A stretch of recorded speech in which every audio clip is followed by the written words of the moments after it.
Also in the street plan of Washington, you find pentagrams. So here we have two pentagrams in the street plan of Washington. The top one points into the Capitol building, and the one at the bottom points into the White House.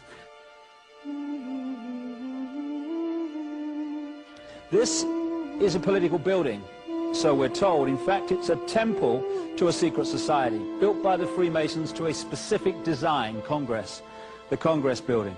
Where did it get its name from? Capitol Hill, from a sacred place of the Roman Brotherhood going way back called Capitoline Hill. And when Madeleine Albright, high priestess of this brotherhood, became Secretary of State, and she went across on her first overseas visit to Europe, she actually went to Rome and made an official visit, what for her would have been a pilgrimage to Capitoline Hill in Rome, and that's where we get Capitol Hill from. This is George Washington. In the last century, they decided they didn't have a decent statue of George, so instead of getting an American to produce one, they ordered it from Italy, from Florence.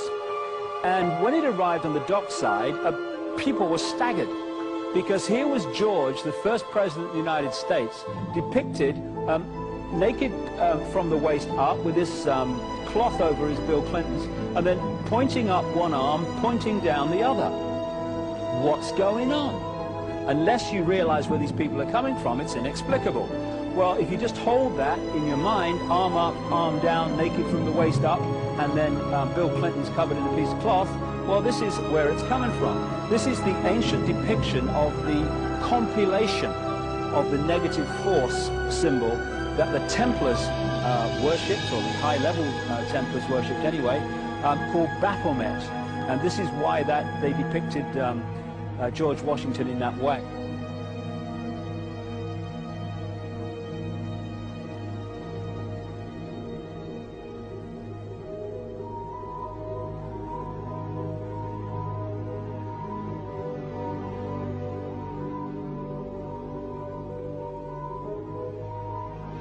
What has come to light is that it's now been, it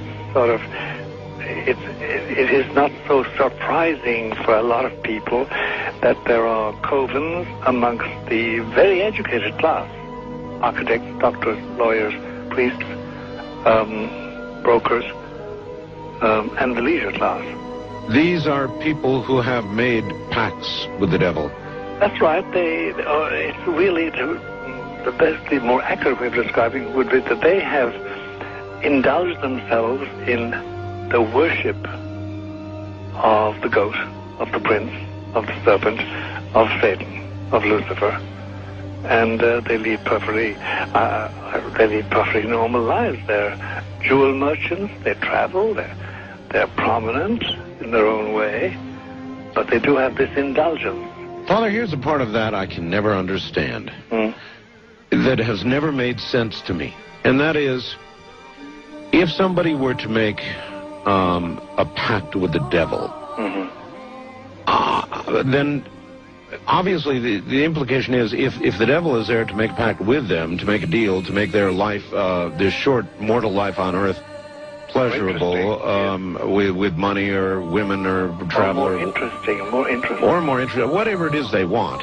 Yes. Then they are aware of the presence of the devil, and they are obviously aware then of the presence of God as well, and they nevertheless make a conscious, stupid, short-term, blind choice to take what they can get in this lifetime. And to embrace one, you must embrace the other. It's not like it's some wishy-washy prison. I know you do. It is a very not easy to understand, except when you talk with them, when they let their hair down and peel grapes, as we say, and when they're on their way to being cured of what or healed is the proper word.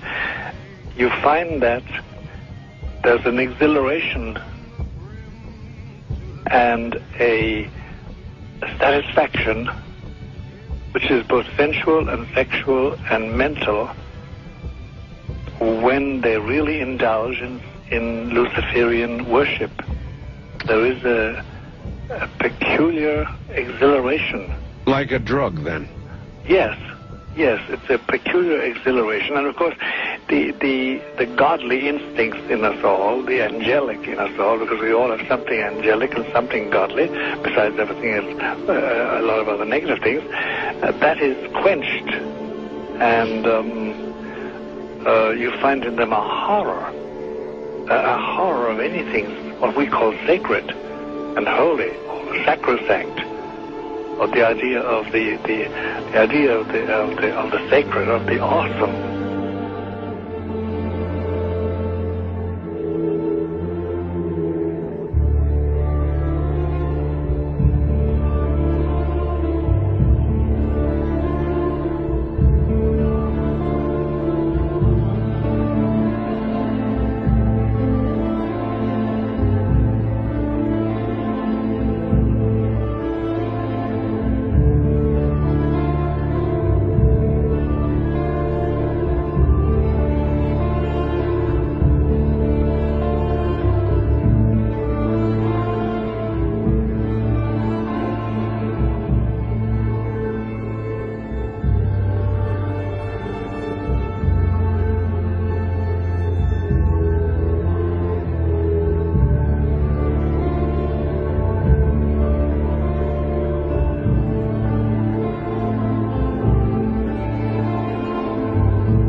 How in the world did you ever get involved in praying to demon spirits?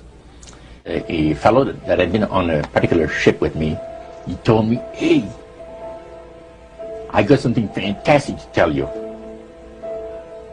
He said, "I am affiliated with people that speak with the spirits of the dead.